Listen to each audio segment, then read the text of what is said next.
First of all, I want to register the apology of our host, the governor of this state, for not being able to personally receive you today. We had wished that you would be here because of the importance of this visit to us, and said that you would step in for him and pass his message to you.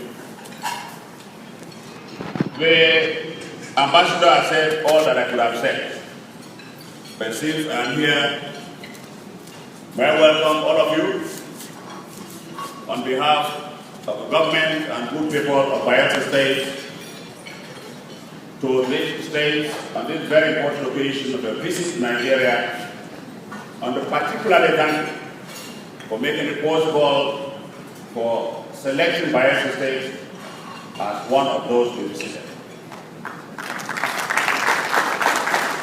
We consider this to be the continuation of the long-standing relation between Pakistan and Nigeria. On my part, I'm aware of a very distinguished, outstanding long relation existing between the armed forces of the two countries. Most of our officers trained in Pakistan, particularly at senior level, and we have benefited immensely from the facilities that you provided for us, and that relation is still standing. You may recall,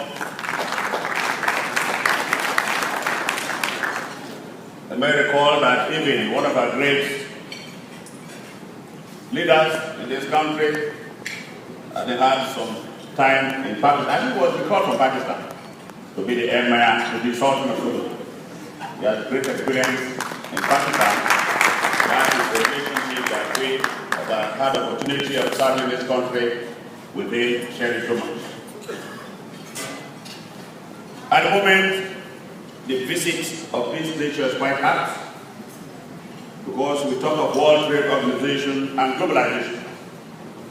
And globalization implies that doors must be open. You use your comparative advantage to spread your goods, and the more you sell, the more money you make.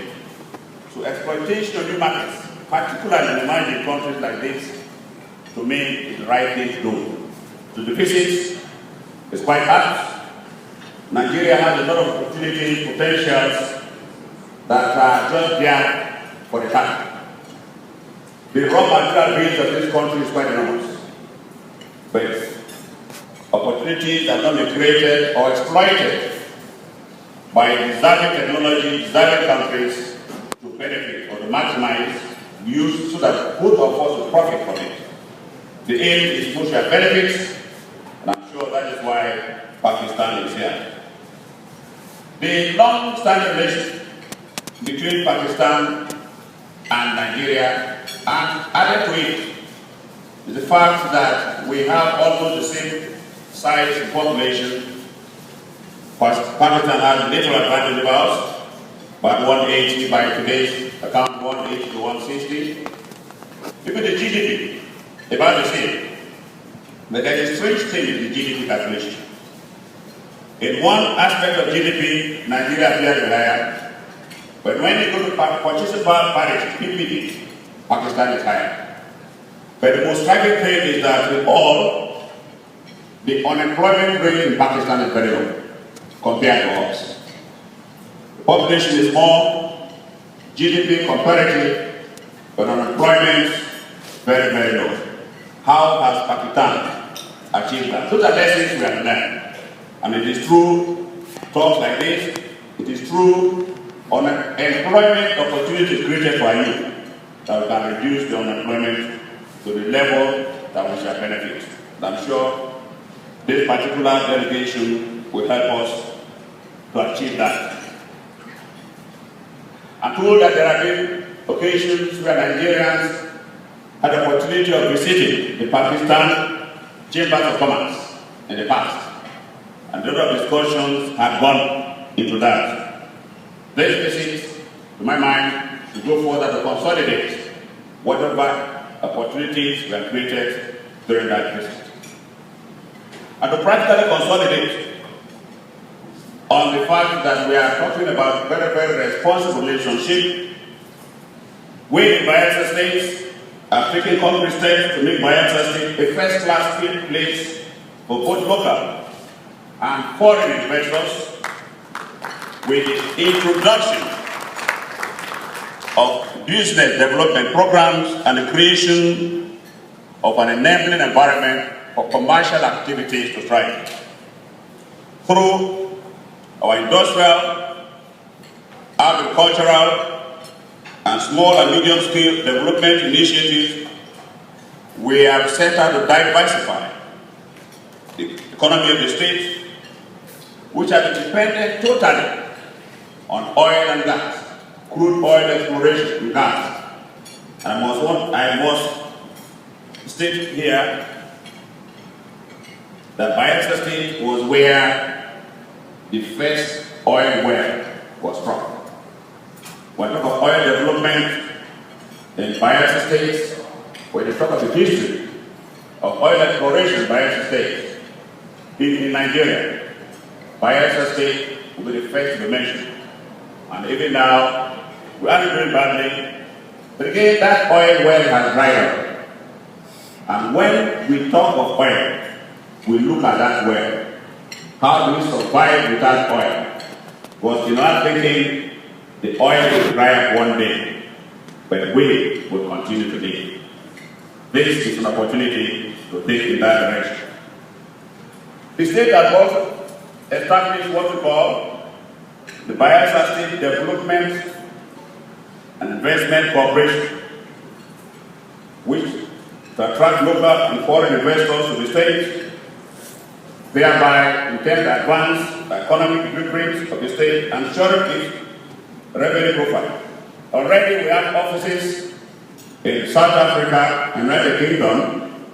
We are planning to open other offices in America and in the Asian continent. We hope that Pakistan will come and feature in it if the conditions are right. Let us use the opportunity to assure this delegation the Bayelsa State is peaceful, secure, and stable for various legitimate trade activities, legitimate industrial activities that can be brought to this place. We're doing everything in our position to ensure that the endowment that we have in agriculture, tourism, and aquaculture are cultivated to attract foreign investment.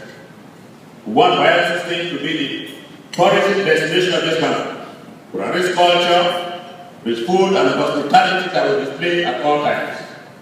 It's just a matter of months, matter of years, that any person that comes to Nigeria will find Bayelsa an attractive place to visit. Let me quickly add that Yenagua and indeed all Bayelsa State are strategically located. Like the SLG said, Bayelsa occupies the southernmost part of this country. We are like carrying the whole country in our hands. It is both symbolic, in reality it is so too. Because the economy of this country is driven by oil revenue, and this is where it is based, lowest part of the country. We suffer some devastation as a result of that, but at the moment, the benefits far outweigh whatever thing that we had in the exploitation. A fertile land is good for agriculture. We are particularly good with progressive cassava. There's enough land to produce rice to feed the entire West African sub-region. The initial plan actually was to make Bayelsa the area that will feed the entire West African sub-region. A lot of investors have shown interest in it. The process has already started. But I hope Pakistan will also key into this opportunity that we have. I urge you therefore to take advantage of our large potential in agriculture and other areas in manufacturing, ceramic and glass, textile, which we are very, very proficient in.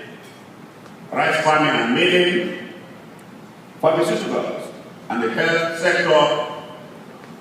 I know you export a lot of health facilities, drugs, and other facilities.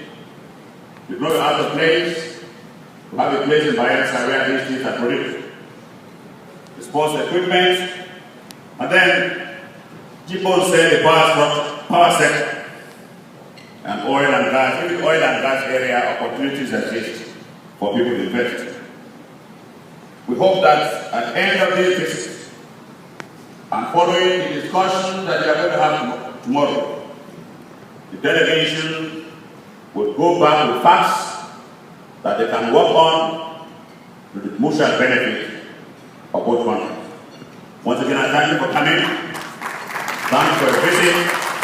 Let the discussion start tomorrow to the benefit of all of us. Thank you and God bless.